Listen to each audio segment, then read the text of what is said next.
శ్రీ లలితా త్రిపుర సుందరి పీఠం ఆధ్వర్యంలో బాపట్లలో లలితా త్రిపుర సుందరి ఆలయ నిర్మాణ సంకల్పంతో ప్రారంభించిన విశేష మండల పూజా కార్యక్రమాల్లో భాగంగా ఈ రోజున శ్రావణ బహుళ ఏకాదశి ఏకాదశి పర్వదినాన్ని పురస్కరించుకుని అష్టలక్ష్మీ ప్రియ హరిద్ర శృంగ కుంకుమార్చన సహిత పుష్పార్చన యుక్తంగా అష్టాదశ నైవేద్యపూర్వక అష్టకుండాత్మక లక్ష్మీ కుబేర హోమార్చన కార్యక్రమం అత్యంత వైభవంగా బాపట్ల పట్టణంలోని కీలు రోడ్డు వద్ద గల శ్రీ పాండురంగ స్వామివారి దేవాలయ ప్రాంగణంలో అత్యంత వైభవపేతంగా జరిగింది. ఈ కార్యక్రమంలో అమ్మవారికి విశేషంగా 18 రకముల నైవేద్యాలు, పుష్పయాగం, అదేవిధంగా 8 హోమాలతో అష్టలక్ష్మీ మంత్రంతో హోమ కార్యక్రమాలు జరిగాయి. భక్తులు అత్యధిక సంఖ్యలో పాల్గొని ఈ కార్యక్రమాలని విజయవంతం చేశారు. అమ్మవారి ఆశీస్సులు కూడా పొందారు. శ్రావణ మాసంలో గురువారం రోజు ఏకాదశి ఆరుద్ర నక్షత్రం కలిసి రావటం అత్యంత విశేషమైనటువంటి పర్వదినం కాబట్టి ఈ రోజున ఈ కార్యక్రమం నిర్వహించడం జరిగింది. అమ్మవారి కృపకు ప్రతి ఒక్కరూ పాత్రలు కావాల్సిందిగా ఈ సందర్భంగా కూడా మరి ఒకసారి అమ్మవారిని దర్శించాల్సిందిగా తెలియజేస్తుంది.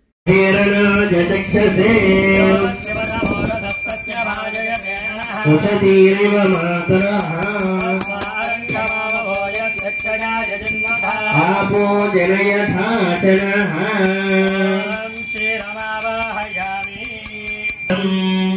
समोडमस्य भागं शुभे त्रीणिपदादिचक्रमे विष्णुर्कोमा अथाभ्यः धर्माणि भारजन्मा विष्णुः कर्माणि पश्यतयतो दिवीपतिक्षुराततं तद्विप्रासो विपन्यभोजातृभागं सत्साद्भिवानि विममेधजागं सृजो अस्तवाजते विस्मरजसे पृथिव्या विष्णोर्देवत्वं परमस्य वित्से विचक्रमिराय विष्णुर्मनुषे पृथिवी मेषयेता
औषधि वनस्पति गंधर्वाप्तरदच्चैव स्वस्ति श्रद्धा वेदा यशः प्रज्ञा विद्या बुद्धिं बलम् आयुष्यम् आरोग्यं देहि मे